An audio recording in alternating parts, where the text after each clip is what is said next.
Hi to all, this is Akshita. ఈ వీడియోలో నేను మీకు 7th క్లాస్ సోషల్ చాప్టర్ 15 అయినటువంటి ద కింగ్స్ ఆఫ్ విజయనగర గురించి ఎక్స్ప్లెయిన్ చేస్తున్నాను అనమాట. అంటే విజయనగర రాజుల గురించి తెలుసుకోబోతున్నాం. In the previous lesson, we read about warriors and chiefs who had established control over villages and how the Kakatiyas tried to bring them under their control and build a kingdom. The efforts of the Kakatiyas ended when the Delhi Sultans conquered Varangal. But soon another kingdom was built by a family of warriors who laid the foundations of large empire called Vijayanagara or Karnataka Samrajyam. సాధులు అలాగే యోధులు అలాగే సామంత రాజులు గ్రామాలను తమ ఆధీనంలోకి తీసుకున్నారు. వాటిని కాకతీయులు తమ ఆధీనంలోకి తీసుకొని విశాలమైనటువంటి సామ్రాజ్యాలుగా ఏర్పరిచారనమాట. వీటన్నిటి గురించి మనం ప్రీవియస్ లెసన్లోనే తెలుసుకున్నాం. ఇక ఈ కాకతీయుల యొక్క పాలన ఎప్పుడు ముగుస్తుంది అంటే ఎప్పుడైతే ఢిల్లీ సుల్తాన్స్ వరంగల్ని జయిస్తారో అప్పుడు ఈ కాకతీయుల యొక్క ఎఫర్ట్స్ అన్నీ కూడా ముగిసిపోతాయి. ఆ తర్వాత ఔత్సాహిక యోధులైనటువంటి నాయకులు విజయనగరాన్ని స్థాపిస్తారన్నమాట. ఈ విజయనగరాన్ని మనం కర్ణాటక సామ్రాజ్యంగా కూడా చెప్పుకుంటాం. Vijayanagara means the city of victory. It was located on the banks of Tungabhadra river in Karnataka. Vijayanagara అంటే విజయానికి కొలువైనటువంటి పట్టణం అని చెప్పుకోవచ్చు. అంటే సిటీ ఆఫ్ విక్టరీ. ఈ విజయనగర ఎక్కడుంది అంటే కర్ణాటకలోని తుంగభద్ర నది ఒడ్డున విజయనగర సిటీ ఉంది. అంటే సిటీ ఆఫ్ విక్టరీ అనమాట అని చెప్పుకున్నాం కదా. సో విజయనగరం అక్కడ కొలువైందనమాట. According to tradition it was founded by 2 brothers named Harihararaya and Bukkaraya around 1336 AD with the blessings of sage named Vidyaranya. So Vidyaranya Swami ఆశీస్సులతో ఇద్దరు అన్నదమ్ములైనటువంటి హరిహరరాయ అలాగే బుక్కరాయ 1336 క్రీస్తు శకం దీన్ని ఫౌండ్ చేశారనమాట. అంటే స్థాపించారు. The kings of Vijayanagara worshipped Sri Virupaksha and greatly enlarged the temple. ఈ విజయనగర యొక్క రాజులు ఎక్కువగా విరూపాక్ష దేవుణ్ణి కొలిచేవారు. అలాగే ఆ ఆలయం యొక్క విస్తృతాన్ని కూడా ఎంతగానో పెంచారు. The Vijayanagara empire lasted for about 250 years, but it was not ruled by the kings of same family. After the family of Harihararaya and Bukkaraya of Sangamasaluva, Tuluva and Araviti families ruled the empire one after the other. ఇక ఈ విజయనగర సామ్రాజ్యాన్ని దగ్గరగా 250 సంవత్సరాలు పాలించారన్నమాట. కానీ ఒకే కుటుంబానికి చెందినటువంటి రాజులు పాలించారా అంటే కాదు. హరిహరరాయ కుటుంబం తర్వాత బుక్కరాయ, అలాగే సంగమసలువ, ఆ తర్వాత తులువ, ఇక అరవిటి ఫ్యామిలీస్ ఒకరి తర్వాత ఒకరు ఈ విజయనగర సామ్రాజ్యాన్ని పాలిస్తూ వచ్చారు. On the north of Tungabhadra river, too arose some new kingdoms called the Bahamani kingdoms. Initially, it was one large kingdom with its capital in Gulbarga. Later on, between 1489 and 1520 AD, it broke up into 5 smaller kingdoms. Of these 5 kingdoms, Bijapur and Golconda ruled over large parts of present-day Karnataka and Andhra Pradesh. ఇక ఈ తుంగభద్ర రివర్కు ఉత్తరాన కొన్ని కొత్త రాజ్యాలు కూడా ఏర్పరిచారనమాట. వీటినే మనం బాహమని రాజ్యంగా కూడా చెప్పుకుంటాం. అంటే బాహమని సామ్రాజ్యంగా చెప్పుకుంటాం. ఆ తర్వాత ఇక్కడే ఒక పెద్ద సామ్రాజ్యం ఉంది. ఏంటి అంటే దాని యొక్క క్యాపిటల్ ముఖ్య పట్టణం ఏంటి అంటే గుల్బర్గా. ఆ తర్వాత 1489 అండ్ 1520 మధ్యలో ఇవన్నీ కూడా అంటే ఈ సామ్రాజ్యాలన్నీ కూడా 5 చిన్న సామ్రాజ్యాలుగా విడిపోయాయి. అందులో ఈ 5 సామ్రాజ్యాలలో ముఖ్యంగా బిజాపూర్ అలాగే గోల్కొండ వీటిని ఇప్పుడు ఈ 2 రాజ్యాలు ప్రస్తుతం మన యొక్క కర్ణాటక అలాగే ఆంధ్రప్రదేశ్లో ఉన్నాయని మనకు తెలుసు. Okay. These kingdoms were ruled by sultans. అంటే ఈ సామ్రాజ్యాలన్నీ కూడా ఎవరు పాలించారు? Sultans. And warriors many of whom came from Iran and Arabia. అలాగే ఎంతోమంది వారియర్స్ కూడా, అంటే ఈ వారియర్స్ ఎక్కడి నుంచి వచ్చారు? ఇరాన్ అలాగే అరేబియా నుంచి వచ్చినటువంటి వారియర్స్ కూడా ఈ కింగ్డమ్స్ని పరిపాలిస్తూ వచ్చారనమాట. All these kingdoms were constantly at war with each other and train to enlarge their own kingdoms. So ఈ అన్నీ కూడా యుద్ధాల్లో పాల్గొంటూ వాళ్ళ యొక్క రాజ్యాన్ని ఇంకా విస్తృతంగా పెంచుకుంటూ వెళ్ళారు. They also tried to recruit the local warriors and chiefs about whom we read in the last chapter. With their help, they tried to establish control over the villages and towns and collect revenue from the farmers and traders. ఇక మనం చెప్పుకున్నాం కదా, ఈ రాజ్యంలో ఎక్కువగా యుద్ధాలు చేస్తూ అలాగే వాళ్ళ యొక్క రాజ్యాన్ని విస్తృతంగా, అంటే వాళ్ళ యొక్క రాజ్యం విస్తరణకు ఎంతగానో ప్రయత్నించేవారు. అలాగే వీరు స్థానిక యోధులను అలాగే నాయకులను నియమించుకున్నట్లు గత లెసన్లో మనం తెలుసుకున్నాం. ఇక వారి ద్వారా గ్రామాలలో రైతులు వ్యాపారస్తుల నుంచి శిస్తు అంటే రెవెన్యూ వసూలు చేసేవారు. అలాగే గ్రామాలను వాళ్ళ యొక్క అదుపులోకి తీసుకునేవారు. అంటే ఇక్కడ శిస్తు అంటే రెవెన్యూ అని చెప్పుకున్నాం కదా, లైక్ ట్యాక్స్ అన్నమాట. ఆ విధంగా ఫార్మర్స్ నుంచి ట్రేడర్స్ నుంచి కలెక్ట్ చేసుకునేవారు. And some important Kings of Vijayanagara, అంటే విజయనగర రాజులలో ముఖ్యులు ఎవరో చూద్దాం. హరిహరరాయ, బుక్కరాయ 1, హరిహరరాయ 2, దేవరాయ 2, సలువ నరసింహరాయ, కృష్ణదేవరాయ, అచ్యుతరాయ, అలియరామరాయ, వెంకటపతిరాయ. సో వీళ్ళందరూ కూడా విజయనగరపు ఇంపార్టెంట్ కింగ్స్ అన్నమాట. హౌ డు వి నో, మనకు ఎలా తెలుసో చూద్దాం. మరి విజయనగరం గురించి ఏ విధంగా మనకు తెలుసో చూద్దాం. We know much about Vijayanagara Empire from inscriptions, books and buildings of that period. We get insights into the daily life, the administration and the social organization of the kingdom. Of particular value are the detailed accounts left by travelers from several countries. Niccolo Conti from Italy, who visited Vijayanagara in 1420 AD, and Abdul Razak, the Persian trader, who visited in 1443 AD, and the Portuguese travelers and Pais, who visited it in 1520 AD, and Nunez, who wrote in 1537 AD.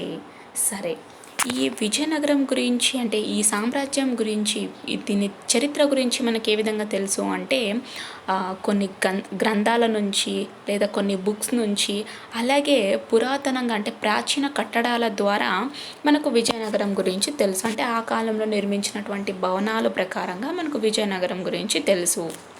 నగరం అనకూడదు, Vijayanagara. So ఈ యొక్క విజయనగర గురించి మనకు కొంతమంది యాత్రికులు explain చేశారనమాట. అంటే వాళ్ళు మనకు షేర్ చేస్తారు వాళ్ళ యొక్క ఇన్ఫర్మేషన్. అందులో మొదటగా ఇటలీ నుంచి నికోలో కాంటి ఈ విజయనగరాన్ని మొదటగా నికోలో కాంటి అనేటువంటి యాత్రికుడు విజిట్ చేస్తాడనమాట. ఎప్పుడు? 1420లో. ఆ తర్వాత అబ్దుల్ రజాక్ అనేటువంటి పర్షియన్ వ్యాపారస్తుడు 1443లో విజిట్ చేస్తాడు. ఆ తర్వాత పోర్చుగీస్ యాత్రికుడు అలాగే పేస్ 1520లో విజిట్ చేస్తారనమాట. ఆ తర్వాత న్యూస్ కూడా 1537 AD క్రీస్తు శకం. సో ఆ విధంగా ఒకరి తర్వాత ఒకరు యాత్రికులంతా కూడా ఈ విజయనగరాన్ని విజిట్ చేస్తారు. ద సిటీ ఆఫ్ విజయనగర యొక్క అంటే పట్టణం గురించి తెలుసుకుందాం. విజయనగర పట్టణం గురించి తెలుసుకుందాం. The city was built on the banks of the river Tungabhadra next to ancient temples of Pampa Devi and Sri Virupaksha. Abdul Razak says that the city had 7 rings of fortifications. Some of these have been founded by archaeologists. సరే, మనకు ఆ, ఈ Vijayanagara city ఎక్కడ ఉంది అంటే కర్ణాటకలోని తుంగభద్ర నది ఒడ్డున ఉంది. ఈ నది ఒడ్డున మనకు ప్రాచీనమైనటువంటి పంపాదేవి అలాగే శ్రీ విరూపాక్ష టెంపుల్స్ కూడా ఇక్కడ ఉంటాయన్నమాట. ఇక అబ్దుల్ రజక్ ఏం చెప్తున్నాడంటే ఈ సిటీ వచ్చేసి 7 రింగ్స్గా అంటే 7 వలయాలుగా ఏర్పడింది అని చెప్తున్నాడు. అందులో కొన్ని ఆర్కియాలజిస్ట్ అని చెప్పుకుంటున్నాం కదా, అంటే పురావస్తు శాస్త్రవేత్తలు కూడా కనుగొన్నారని చెప్పి అబ్దుల్ రజక్ మనకు చెప్తున్నారు. Read the description of the city by Portuguese traveller page. So Portuguese traveller అయినటువంటి పేజ్ ఈ సిటీ యొక్క డిస్క్రిప్షన్ ఈ విధంగా ఇచ్చాడు. ఏంటో చూద్దాం మరి. The king has made a very strong city fortified with walls and towers. These walls are not made like those of other cities, but are made of strong masonry and inside very beautiful rows of buildings with flat roofs. So page ఏం చెప్తున్నాడంటే రాజులు ఈ నగరాన్ని చాలా బలమైనటువంటి సిటీగా నిర్మించారు. అంటే ఇక్కడ ఉన్నటువంటి కోట గోడలు అలాగే టవర్స్ అన్నీ కూడా చాలా స్ట్రాంగ్ ఉన్నవి. ఇక్కడ నిర్మించినటువంటి వాల్స్ ఏ ఒక్క సిటీలో కూడా నిర్మించలేదు. అంతటి స్ట్రాంగ్ మ్యాసనరీ కలిగినటువంటి భవనాలు అని చెప్పుకుంటున్నారు. అలాగే ఈ పెద్ద పెద్ద భవనాల లోపల కూడా ఎంతో అందమైనటువంటి కన్స్ట్రక్షన్ కూడా ఉంది అని చెప్పి ఇతను పోర్చుగీస్ ట్రావెలర్ అయినటువంటి పేజ్ చెప్తున్నాడు. You have a broad and beautiful street full of fine houses, and these houses belong to merchants, and there you find all sorts of rubies and diamonds and emeralds and pearls and cloths of every sort on the earth. In the evening you have a fair where they sell horses, vegetables, fruits, wood, etc. సరే, అలాగే ఏం చెప్తున్నాడంటే ఇక్కడ పెద్ద పెద్ద ఈ విశాలమైనటువంటి వీధులలో ఎన్నో ఇల్లులు ఉన్నాయని చెప్తున్నాడు. అలాగే ఈ ఈ హౌసెస్ అన్నీ కూడా వ్యాపారస్తులకు చెందినటువంటి హౌసెస్. వీళ్ళు రూబీస్, డైమండ్స్, ఎమరల్డ్స్, పర్ల్స్ అంటే ముత్యాలు, వీటన్నిటిని కూడా ఇక్కడ వ్యాపారం చేస్తారనమాట. ఇక ఈ వీధులలో మనకు ఈ భూమి మీద ఎన్ని రకాలైనటువంటి వస్త్రాలు దొరుకుతాయో అవన్నీ కూడా ఈ వీధులలో అమ్ముతారంట. అలాగే ఈవినింగ్ టైమ్స్లో ఇక్కడ హార్సెస్ని, వెజిటబుల్స్ని, ఫ్రూట్స్ని, వుడ్ అంటే కలప, వీటన్నిటిని కూడా అమ్ముతారు. సో ఇక్కడ మనకు విగ్రహాలు కనిపిస్తున్నాయి కదా, ఇవేమో చూద్దాం. 15.1 figure bronze images of Krishnadevaraya and his 2 wives installed in Tirumala temple. So Tirumala టెంపుల్లో ఈ 3 విగ్రహాలు మనకు కనిపిస్తాయి. ఏంటి అంటే బుక్కరాయ అలాగే తన 2 wives అన్నమాట. Why were vegetables and fruits and horses sold in the evenings. వాళ్ళు ఏమడుగుతున్నారంటే ఈవినింగ్ టైమ్స్లో ఎందుకు వెజిటబుల్స్, ఫ్రూట్స్ అండ్ ఆర్సెస్ని అమ్ముతారు? మీకు తెలిసినట్టయితే కామెంట్ సెక్షన్లో కామెంట్ చేయండి. Archaeologists are of the opinion that the city had 4 separate divisions. First one devoted to temples situated on rocky hills. Second one on the valley where crops were raised using water from irrigation channels. Third, a royal center in which royal palaces and residences of important Nayakas were located. And fourthly, the residences of ordinary town folk. Each area was separated from the others as shown in the map. ఇక పురావస్తు శాస్త్రవేత్తలు వాళ్ళ యొక్క opinion ప్రకారంగా సిటీని 4 భాగాలుగా విభజించారన్నమాట. మొదటి భాగమేమో ఆలయాలకు. ఈ ఆలయాల్ని రాకీ హిల్స్, కొండలపైన నిర్మించారు. అండ్ సెకండ్ వన్ ఏమో లోయ మీద, అంటే ఎక్కడైతే క్రాప్స్ పండిస్తారో వాటర్ని యూస్ చేసుకొని అక్కడ అనమాట. ఇక థర్డ్ ఏమో రాయల్ సెంటర్, అంటే ఎక్కడైతే రాయల్ ప్యాలెసెస్ అలాగే రెసిడెన్సెస్ ఉంటాయో, అంటే ఇక్కడ ఎక్కువగా నాయకాస్ నివసిస్తూ ఉంటారు. ఆ తర్వాత ఫోర్త్ వచ్చేసి residences of ordinary town folks అనమాట. ఈ విధంగా ఈ సిటీని 4 డివిజన్స్గా డివైడ్ చేశారు. సరే, మనం మ్యాప్లో చూద్దాం ఒకసారి.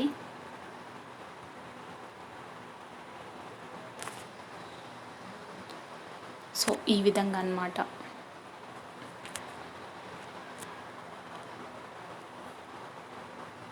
అండ్ సో ఇరిగేషన్ కెనాల్ని బేస్ చేసుకొని ఆ తర్వాత tower gate and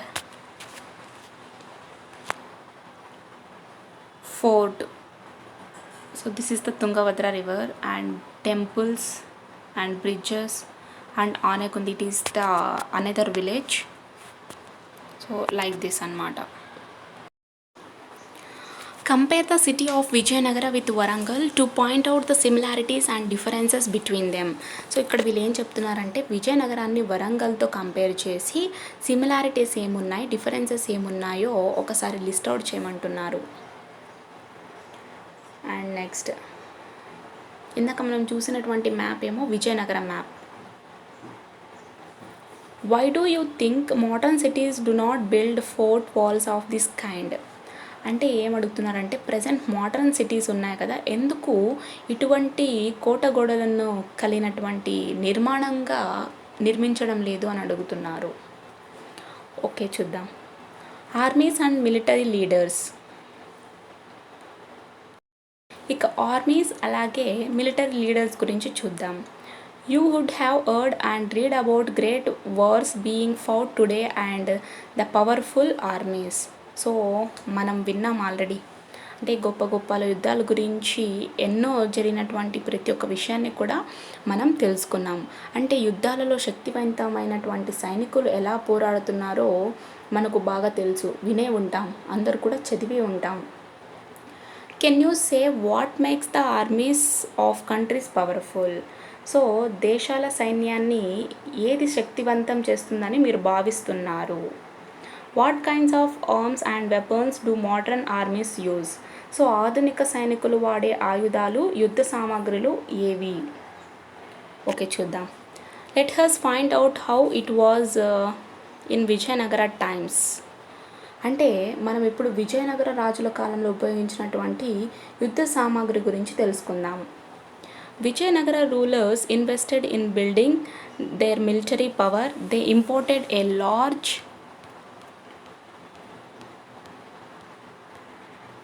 large number of horses from Arabia and Iran, which came in ships to their ports on the west coast.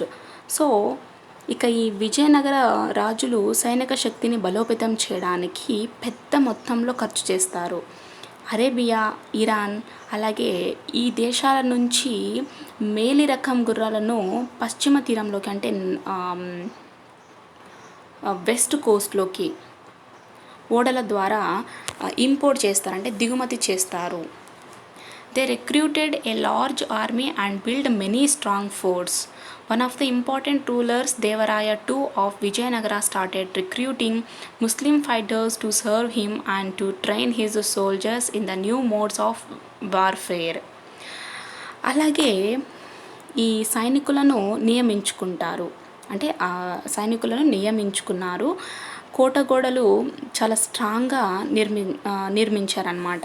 ఇక రెండవ దేవరాయ అయినటువంటి దేవరాయ II ఉంటాడు కదా, సో ముస్లిం పోరాట యోధులను నియమించి వారికి కావాల్సినటువంటి నూతన యంత్రాలను, యుద్ధ యంత్రాలను కూడా నేర్పించాడు. He also permitted the construction of mosques in the capital city where the Muslim soldiers were garrisoned. In those days, guns and cannons had been newly introduced. The Vijayanagara kings adopted guns and cannons in their forces. The combination of firearms and cavalry, means horse riders, made them one of the most powerful armies in India. ఇక అంటే ఈ కొత్త కొత్త యుద్ధ యంత్రాలను కూడా నేర్పిస్తాడు కదా, అంటే యుద్ధ యంత్రాలు కాదు, యుద్ధ తంత్రాలు కూడా నేర్పిస్తాడు. అలాగే వారికి సైనిక శిబిరంలో మసీదులు కూడా నిర్మిస్తాడు. ఆ రోజుల్లో గన్స్, అలాగే క్యానన్స్ అంటే ఫిరంగులు, వీటన్నిటిని కూడా ప్రవేశపెడతాడు. భారతదేశంలోనే ఉన్నటువంటి ఆధునిక అశ్వదళం సైనిక దళాలను రెండింటిగా కలిపి ఒక స్ట్రాంగ్ ఆర్మీగా, పవర్ఫుల్ ఆర్మీగా ఏర్పరుస్తాడు. Horses in those days were important for fast movement of troops.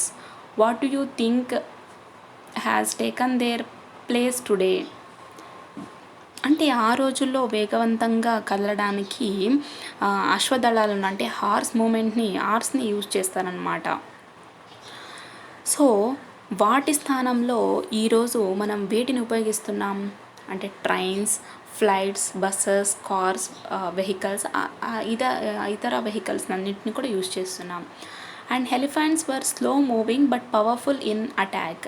What do you think has replaced them today? అంటే ఏనుగులు నిదానంగా నడిచినప్పటికి కూడా శత్రువులను దాడి చేయడంలో చాలా శక్తివంతమైనవి ఏనుగులు అని చెప్పుకోవచ్చు. ఇక వాటి స్థానంలో ఈరోజు ఏమి ఉన్నాయి? సో వాటి స్థానంలో ఏమున్నాయో మీరు ఆలోచించి కామెంట్ సెక్షన్లో కామెంట్ చేయండి. Captains of the troops, the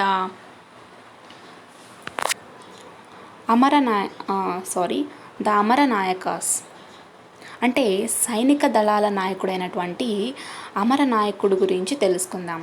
the entire kingdom was actually controlled and administered by the commanders of these armies. Who they were and what they did, let us find out.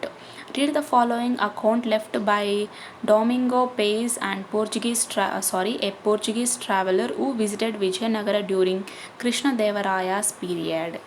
So ఈ మొత్త రాజ్యాన్ని సైనిక అధికారులే పరిపాలిస్తూ నియంత్రణ చేసేవారు. ఇక వారు ఎవరు, వారు ఏం చేశారో మనం ఇప్పుడు తెలుసుకుందాం.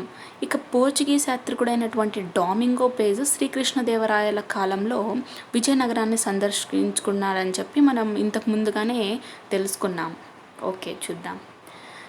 This king has a million fighting troops in which are included 35,000 cavalry, horse riders ready to be dispatched to any quarter whenever necessary. He is the most feared king in these parts. సరే చూద్దాం. ఇక రాజు వద్ద లక్షల కొద్ది బలమైనటువంటి సైన్యం, అందులో ముఖ్యంగా 35,000 అంటే హార్స్ రైడర్స్ ఉన్నారన్నమాట. అంటే ఏ సమయంలోనైనా కానీ ఎక్కడైనా కానీ యుద్ధం చేయడానికి సిద్ధంగా ఉండేవారు. అందువల్ల ఆయనకు ఇతర రాజులకు అంటే ఇతర రాజులకు చాలా భయం అన్నమాట.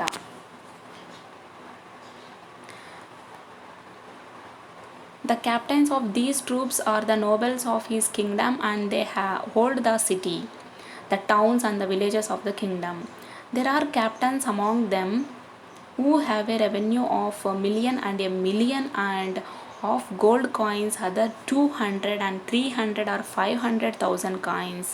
The king fixes for each according to his revenue the number of troops which he must maintain on foot, on horse and on elephants. These troops are always ready for duty whenever they may be called out and whenever they may have to go. Besides maintaining these troops, each captain has to take his annual payment to the king. సరే, ఇక్కడ ప్రభువు వర్గం నుండి అనేక మంది సైనిక దళ అధికారులను నియమించేవారన్నమాట.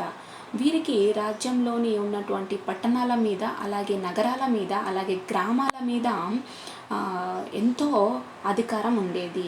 ఇక వీరిలో కొందరు లక్షల కొద్దీ బంగారు నాణెలు పన్నులుగా వసూలు చేసుకునేవారు. మరికొందరు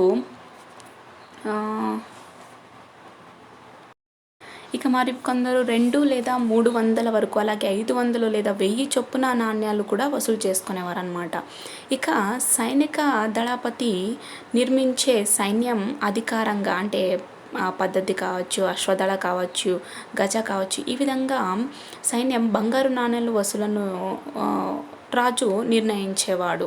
ఇటువంటి సొమ్మును నాయకుడు పదాతి దళాలు, గుర్రాలు, ఏనుగులు వీటి పోషణ కోసం ఖర్చు పెట్టేవారు. ఏ సమయంలోనైనా వీటిని యుద్ధానికి సిద్ధంగా నిలిపేవారనమాట.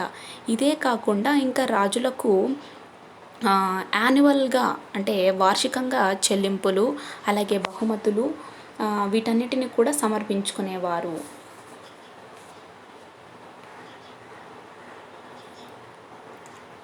Besides the troops supplied by the captains, the king has his own troops whom he pays. So ఇక సైన్యంతో పాటు రాజుకి సొంత సైన్యం కూడా తోడుండేది. వారికి రాజే జీతభత్యాలు ఇస్తూ చెల్లించేవాడు. Answer the following questions after reading the above passages carefully. Why was Krishnadevaraya the most feared king? అంటే పైన విషయాలన్నీ తెలుసుకున్నాం కదా, ఇక్కడ కింద ఇచ్చినటువంటి ప్రశ్నలకు జవాబులు ఇవ్వమని చెప్తున్నారు. కృష్ణదేవరాయలు అంటే ఎందుకు ఇతరులకు ఎక్కువ భయం? ఎందుకంటే అతను అన్నిటినీ కూడా ముందుగానే సిద్ధం చేసుకొని తన సైన్యాన్ని ఎంతో బలోపేతంగా ఉంచుకునేవాడు కాబట్టి. Who control the towns and villages of Vijayanagara empire? So ఈ గ్రామాలను పట్టణాలను ఈ గ్రామాలను పట్టణాలను ఎవరు అంటే ఎవరు కంట్రోల్ చేసేవారు? అండ్ ఇందాక ప్యాసేజ్లో నేను మీకు ఎక్స్ప్లెయిన్ చేశాను కాబట్టి కామెంట్ సెక్షన్లో దీనికి ఆన్సర్ చేయండి. అంటే ఈ విజయనగర సామ్రాజ్యంలో పట్టణాలను, గ్రామాలను ఎవరు కంట్రోల్ చేసేవారు? And did all of them get equal income? అంటే ఈ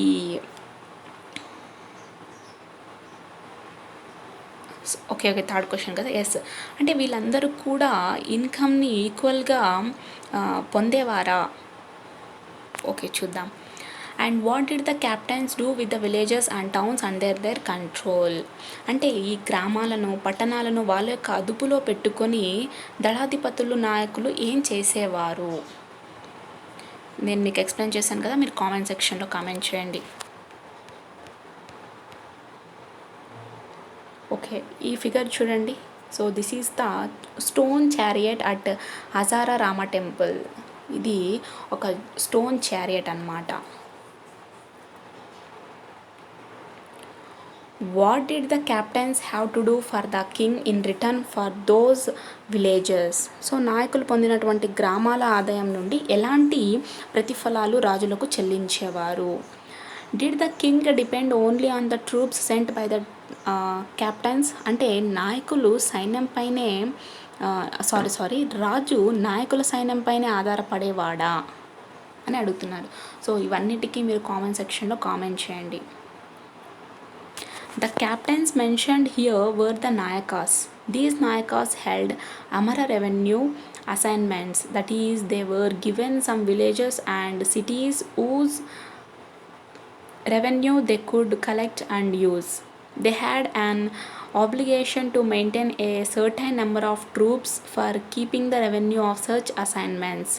They also administered the areas under their control and also had judicial powers.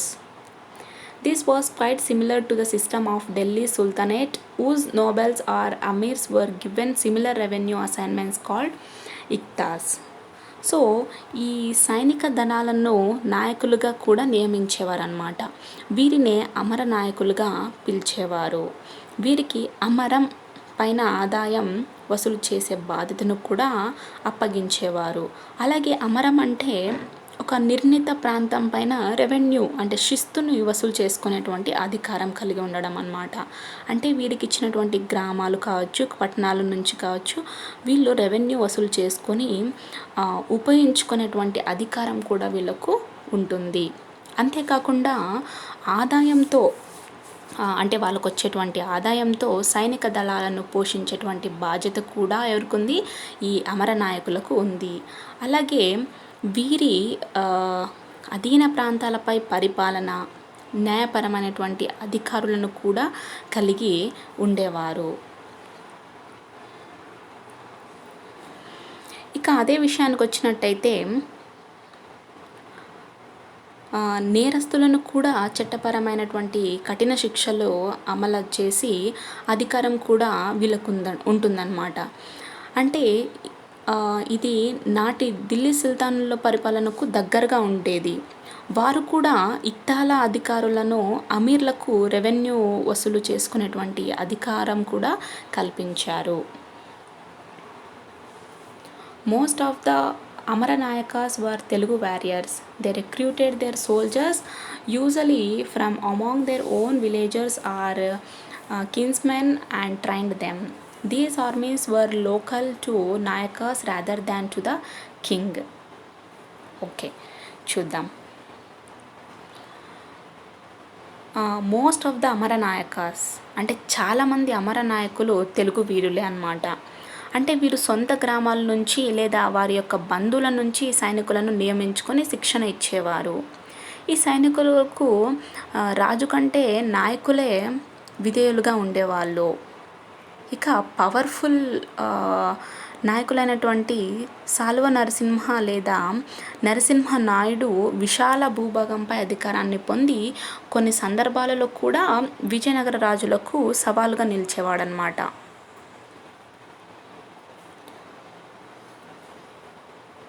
Yes, many powerful Nayakas like Saluva Narasimha or Narasa Nayaka controlled vast areas and at times could even challenge the Vijayanagara kings. Yes, ఇందాక చెప్పుకున్నాం కదా, వాళ్ళకు సవాలుగా నిలిచేవారు.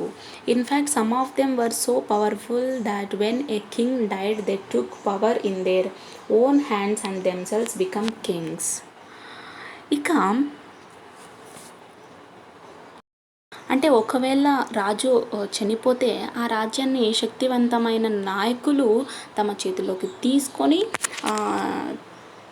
తమ నితాము రాజులుగా ప్రకటించుకునే వాళ్ళనమాట.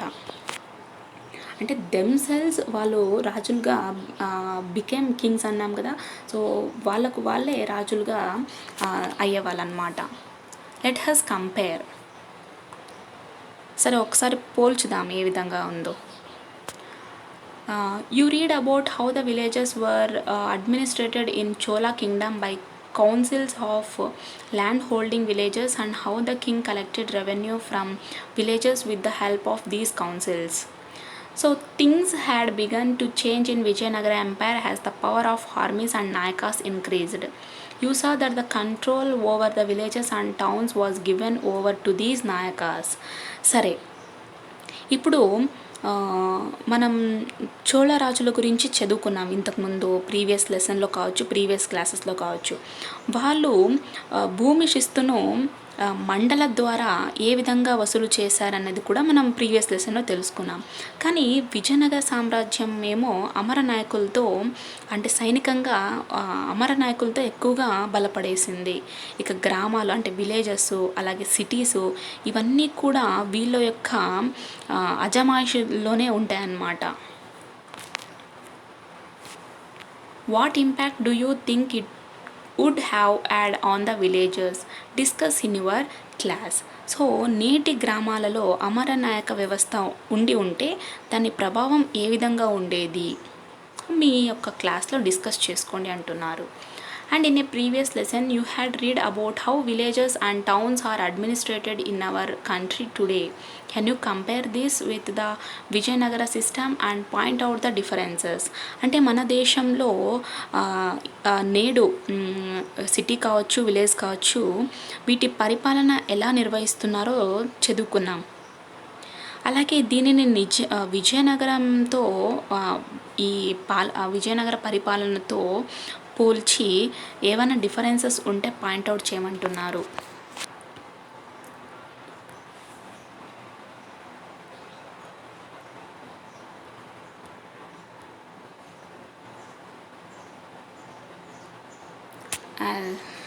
Yes, Amara Nayakas and agriculture.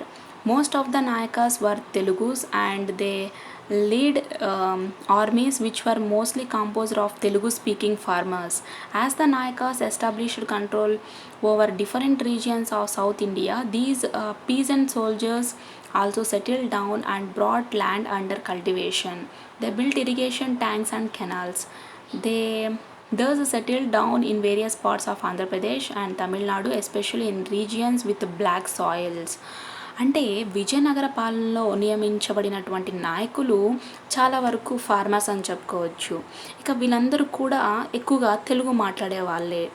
వీళ్ళ యొక్క సైన్యంలో కూడా తెలుగు మాట్లాడే సైనికులు ఎక్కువగా ఉండడం వల్ల కూడా ఈ తెలుగు ఎక్కువ ఫేమస్ అయిపోయిందని చెప్పుకోవచ్చు.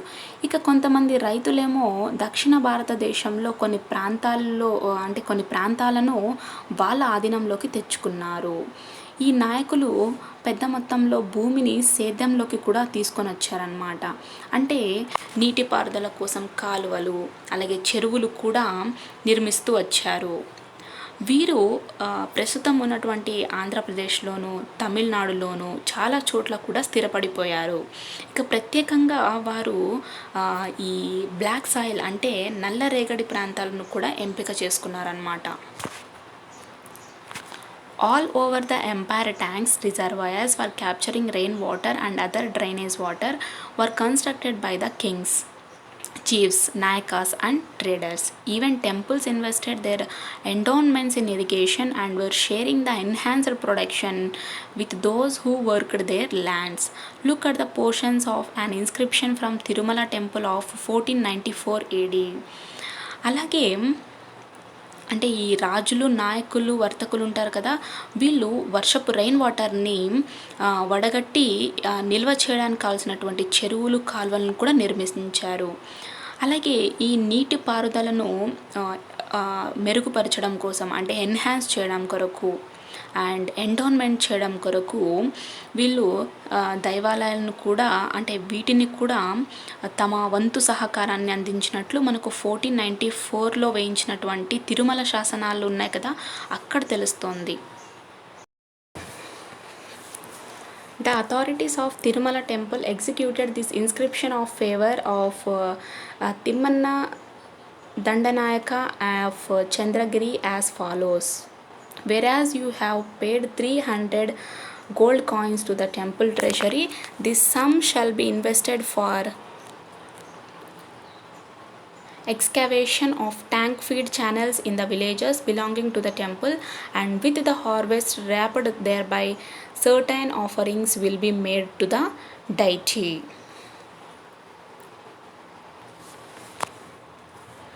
సరే, ఇక తిరుమల టెంపుల్ యొక్క అథారిటీస్ అంటే ఈ అథారిటీస్ ఉంటారు కదా, వీళ్ళు ఏం ఎగ్జిక్యూట్ చేశారు అంటే చంద్రగిరి శాసనాల ప్రకారంగా తిరుమల దేవాలయం తిమ్మయ్య దండనాయకుడు దేవాలయ నిధికి చెల్లించినటువంటి 300 బంగారు నాణేలతో దేవాలయ చెరువుల నుండి కాలువలు తవ్వినట్లు, అలాగే పండిన పంటలు దేవతలకు నైవేద్యం పెట్టడానికి వేచించినట్లు మనకు తెలుస్తోంది. ఇక్కడ చూడండి ఈ figure 15.3 relief on Hazara Rama temple. Can you write a story based on this image? ఏం చెప్తున్నారంటే ఈ ఇమేజ్ బేస్ చేసుకొని మీరు ఏదైనా స్టోరీని రాయగలరా? ఓకే, నెక్స్ట్ చూద్దాం.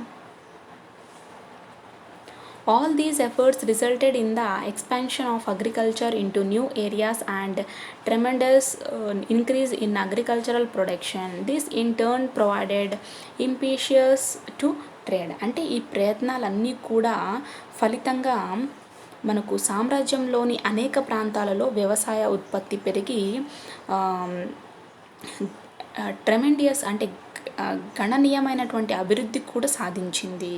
ఇక ఇది వ్యాపార రంగానికి ప్రేరణ కూడా కలిగించింది అన్నమాట. In what way would the Nayakas have benefited from increase in agricultural production? అంటే వ్యవసాయ అగ్రికల్చరల్ ప్రొడక్షన్ యొక్క పెరుగుదలతో నాయకులు ఎలాంటి లాభాలను పొందారు, ఎలాంటి బెనిఫిట్స్ని పొందారు? Okay, trade and cavalry.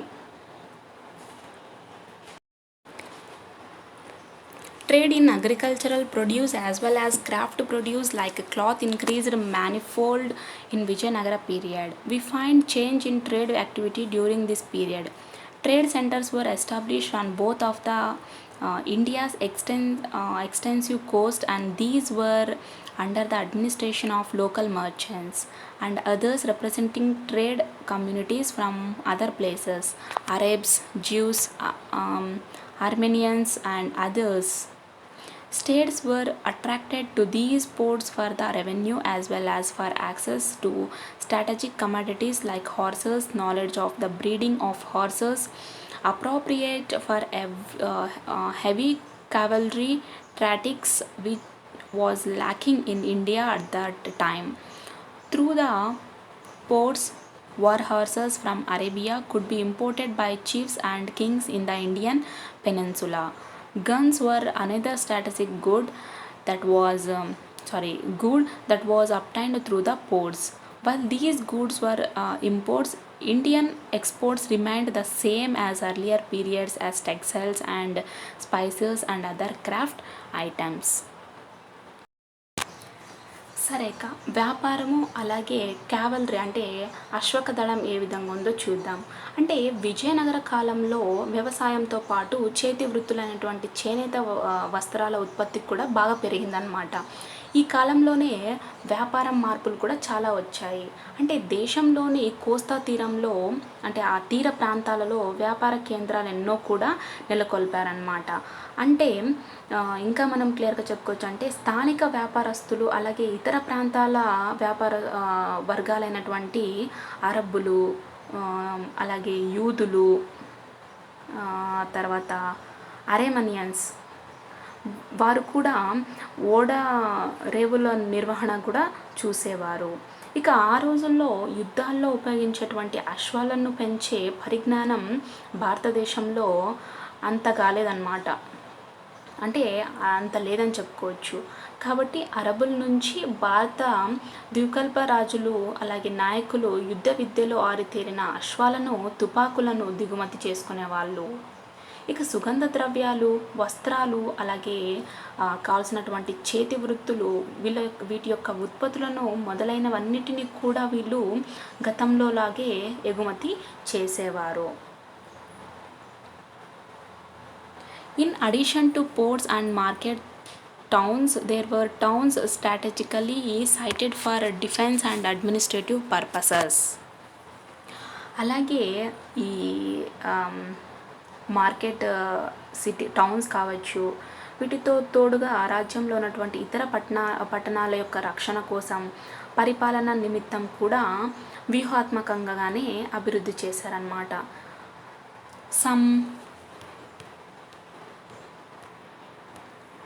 Some towns attained considerable size and permanence as pilgrimage centers. So కొన్ని పట్టణాలు శాశ్వతంగా అతిపెద్ద తీర్థయాత్ర కేంద్రాలుగా కూడా మనకు పేరు గడించాయి. Krishnadevaraya the ruler. సరే, ఇప్పుడు కృష్ణదేవరాయ రూలర్ గురించి మనం తెలుసుకుందాం. Krishnadevaraya ruled from 1509 AD to 1529 AD. So Shri Krishnadevarayalu క్రీస్తు శకం 1509 to 1529 వరకు పరిపాలన కొనసాగించారన్నమాట. He was a great general who led the Vijayanagara army successfully against the Bahmani sultans and also against the Gajapatis of Odisha. అంటే బాహమని సుల్తాన్లను అలాగే గజపతులను వీళ్లకు వ్యతిరేకంగా విజయనగర సైన్యాన్ని విజయవంతంగా ఎవరు నడిపించారు అంటే శ్రీకృష్ణదేవరాయనే చెప్పుకోవచ్చు. He also subdued several chiefs who had revolted in Karnataka, Andhra and Tamil regions. So ఇతనికి వ్యతిరేకంగా తిరుగుబాటు చేసినటువంటి కర్ణాటక, ఆంధ్ర, తమిళనాడు ప్రాంతాలలోని అందరినీ కూడా శ్రీకృష్ణదేవరాయ వాళ్ళు అణిచివేశారు. This gave him control over the entire region south of river Krishna and especially control over the ports of eastern coast. అంటే ఈ విధంగా తను చేయడం వల్ల సామ్రాజ్యంపై ఆధిపత్యం కూడా సంపాదించుకున్నాడు. ఇక ప్రత్యేకంగా మనకు దక్షిణ ప్రాంతంలో ఉన్నటువంటి మొత్తం ప్రాంతాలు, అలాగే కృష్ణా నది, తూర్పు తీరం ఉన్నటువంటి ఓడరేవులు, అదే మనం పోర్ట్స్ అని చెప్పుకున్నాం కదా, సో వీటిపై నియంత్రణను కూడా అతను సాధించాడు. అంటే టోటల్ కంట్రోల్ని తన ఆధీనంలోకి చేసుకున్నాడు. During this period, the Portuguese had established their powers over some ports of the western coast like Goa. Um, like Goa. Krishnadevaraya established friendly relations with them in order to get exclusive supply of horses and firearms from them. He also employed Portuguese troops in his wars. So ఇదే సమయంలోనే western Coast అని చెప్పుకున్నాం కదా, అంటే పశ్చిమ తీరంలో గోవాలో Portuguese వారు ఓడరేవుల వద్ద స్థావరాలను ఏర్పరచుకొని వాళ్ళ యొక్క నియంత్రణకు సాధించారు. ఇక కృష్ణదేవరాయ వాళ్ళు వీరితో చాలా ఫ్రెండ్లీగా ఉంటూ సంబంధాలను కూడా కలుపుకుంటాడనమాట.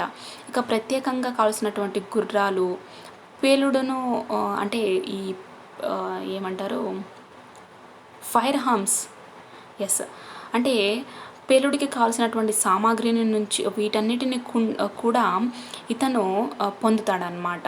ఇక సైన్యంలో ఉన్నటువంటి పోర్చుగీసు దళాలను కూడా తన యొక్క ఆధీనంలోకి చేర్చుకుంటాడు. తర్వాత వారితో దళాలను కూడా ఏర్పాటు చేసుకుంటాడు, అంటే ట్రూప్స్ని కూడా ఏర్పాటు చేసుకుంటాడు.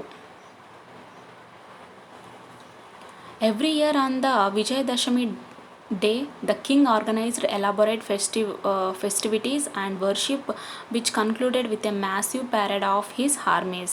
On this day, all the chiefs and Amaranayakas of the empire brought their tributes to the king.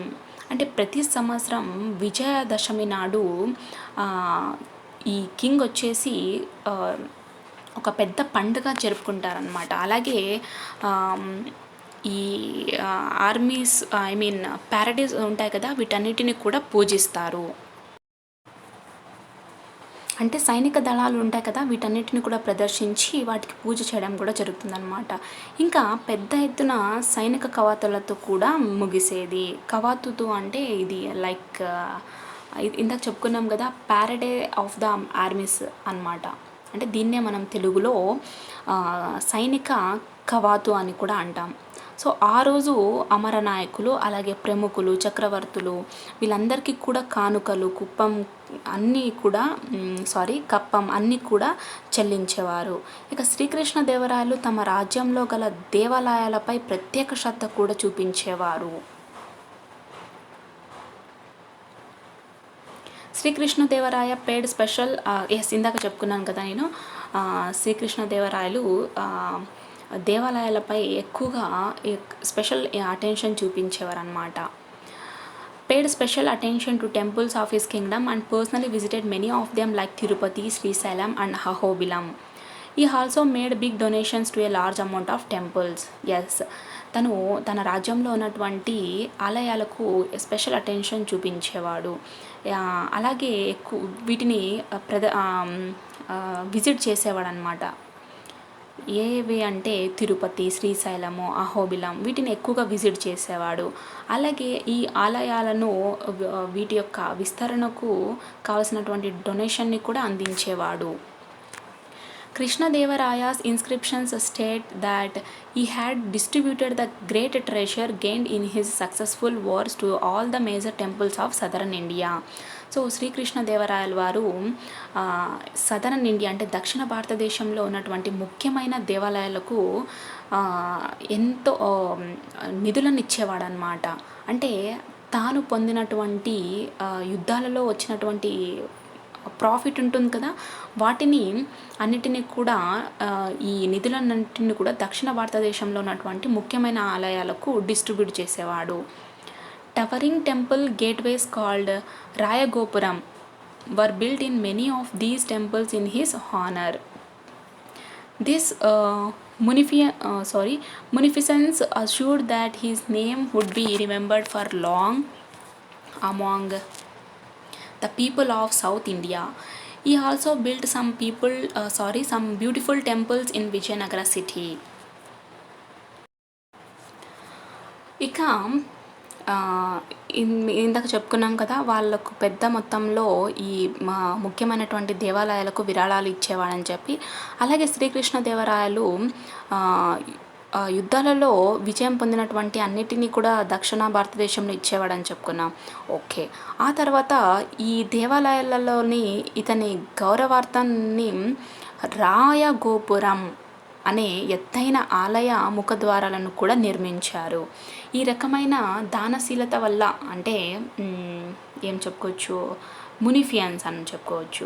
So ఆ విధంగా అనమాట. అంటే తెలుగు మీనింగ్ వచ్చేసి దానశీలత వల్ల దక్షిణ భారతదేశంలో ప్రజలలో అతని పేరు చిరకాలంగా నిలిచిపోతుంది అని ఈ విధంగా చేశారనమాట. అలాగే విజయనగర పట్టణంలో కొన్ని సుందర దేవాలయాలు కూడా నిర్మించడం జరుగుతుంది. బ్యూటిఫుల్ టెంపుల్స్ని కూడా నిర్మించడం జరుగుతుంది. Krishnadevaraya was also patron of Telugu literature and himself composed the poetic work Amukta Malyada on the life of Andal the Tamil bhakta poetess. So Krishnadevarayalu స్వయంగా తెలుగు సాహిత్యంలో కవి అన్నమాట.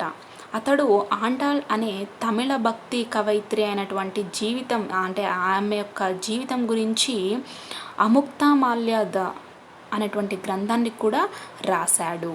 His court was adorned with 8 poets known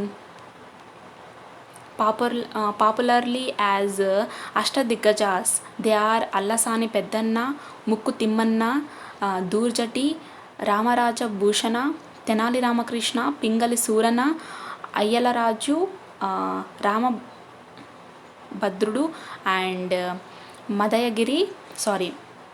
మదయగారి Mallanna. తన యొక్క కోటలో 8 మంది కవులు ఉండేవారనమాట. వీళ్ళనే అష్టదిగ్గజాలు అని కూడా అంటాం.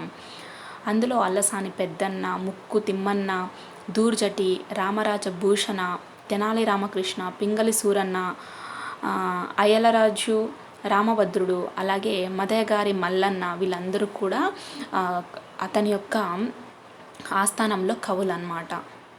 The power of Vijayanagara kings grew further during the time of Krishnadevaraya's successors Achyuta Devaraya and Aliya Ramaraya. As the Bahamani rulers were unable to fight the Vijayanagara individually, by 1565 AD all the 5 Bahamani kingdoms joined together and defeated Ramaraya in Rakkasi Tangadi war, also known as Tallikota war, and looted and destroyed the city of Vijayanagara.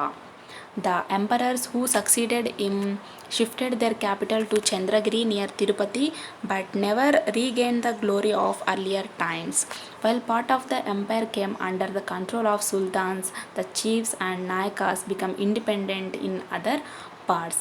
ఇక ఈ విజయనగర రాజుల యొక్క power ఏ విధంగా పెరిగింది అంటే కృష్ణదేవరాయల యొక్క కాలంలో బాగా ఎక్కువ ఉందనే చెప్పుకోవచ్చు. ఇక శ్రీకృష్ణదేవరాయలు వారసులైనటువంటి అచ్యుత దేవరాయ అలాగే అలియ రామలరాయల కాలంలో విజయనగరం యొక్క రాజులు ఉన్నారు కదా, వాళ్ళ యొక్క ప్రాబల్యం ఇంకా ఎక్కువగా పెరిగిందనమాట. వీరు బాహమని సుల్తానుల యొక్క రాజ్య వ్యవహారాల్లో కూడా జోక్యం చేసుకున్నారు. ఇక వీరి జోక్యం ఫలితంగా అంటే ఆందోళనకు చెందినటువంటి 5 బాహమని సుల్తానులు క్రీస్తు శకం 1565లో కలిసి రక్కసి తంగడి యుద్ధం లేదా దాన్ని తల్లికోట యుద్ధం అని కూడా అంటాము. ఆ యుద్ధంలో రామరాయలను ఓడించి విజయనగరాన్ని దోచుకుంటారు. ఇక దాన్ని దోచుకొని సర్వనాశనం చేస్తారు. ఆ తర్వాత వచ్చినటువంటి వారసులు రాజధానిని తిరుపతికి సమీపంలో ఉన్నటువంటి చంద్రగిరికి తరలిస్తారనమాట. అంటే రాజధానిని తరలిస్తారు. కానీ పూర్వం ఉన్నటువంటి వైభవాన్ని వాళ్ళు సాధించలేకపోతారు. ఇక కొంత ప్రాంతాన్ని సుల్తానులు ఆక్రమించుకోగా మిగిలినటువంటి భూభాగులు ఉంటాయి కదా, ఆ నాయకులు అలాగే స్వతంత్ర రాజులుగా ప్రకటించుకుంటారు. సో ఈ విధంగా టోటల్ ఇండిపెండెంట్గా ఈ నగరం ఈ విధంగా ఉంటుందన్నమాట. So this is the lesson. అంటే ఈ ముఖ్యమైన రాజులలో మనం కృష్ణదేవరాయల యొక్క పరిపాలనే బాగుందని చెప్పుకోవచ్చు. ఓకే. అండ్ కీలక పదాలు దీంట్లో కీవర్డ్స్ ఏమున్నాయో చూద్దాం. అమరనాయక, ఇక్తా, ఆర్చియాలజిస్ట్, అమీర్స్, రాయగోపురం. సో ఇందులో ఇంకా మీకు కన్క్లూషన్ ఏమన్నా ఉన్నా, డౌట్స్ ఏమైనా ఉన్నా కామెంట్ సెక్షన్లో చేయండి. మళ్ళీ ఈ వీడియో పైన నేను మీకు నెక్స్ట్ వీడియో చేసి క్లారిటీ అన్నీ కంప్లీట్ చేస్తా.